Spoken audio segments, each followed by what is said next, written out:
Team India star batter Virat Kohli మైదానంలో ఎంత దూకుడుగా కనిపిస్తాడో అదే సమయంలో ఎంతో వినయంగానూ ఉంటాడు. పరిస్థితిని బట్టి అవతలి వ్యక్తి బిహేవ్ని బట్టి తన యాటిట్యూడ్ను ప్రదర్శిస్తూ ఉంటాడు. తన తోటి ఆటగాళ్లతో ఎంతో సరదాగా ఉంటాడు. వారి కుటుంబ సభ్యులను కలిసినప్పుడు కూడా ఎంతో ప్రేమగా పలకరిస్తూ ఉంటాడు.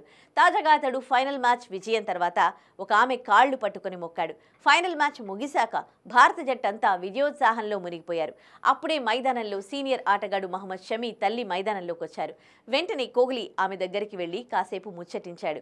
ఆమె కూడా కోహ్లీని ఎంతో ఆప్యాయంగా పలకరించింది.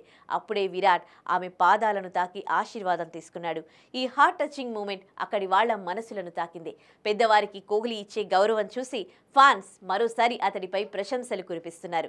కాగా ఈ ఫైనల్ మ్యాచ్లో విరాట్ కోహ్లీ ఒక్క పరుగు చేసి అవుట్ అయ్యాడు. బ్రేస్వెల్ బౌలింగ్ ఎల్బీడబ్ల్యూగా వెనుదిరిగాడు. దీంతో అతడి అభిమానులు కాస్త నిరుత్సాహపడ్డారు. కానీ ఫైనల్ విజయం తర్వాత సంబరాల్లో మునిగి తేలుతున్నారు.